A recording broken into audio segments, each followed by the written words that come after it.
Hello' guys, আসসালামু আলাইকুম। আজি মই অন্য এটি মিনি ব্লগছৰ সৈতে সকলোকে স্বাগতম জনাইছোঁ।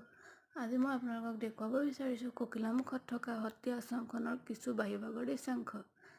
ভিডিঅ'টো ভাল লাগিলে লাইক কৰিব, শ্বেয়াৰ কৰিব আৰু ছাবস্ক্ৰাইব কৰিবলৈ নাপাহৰিব।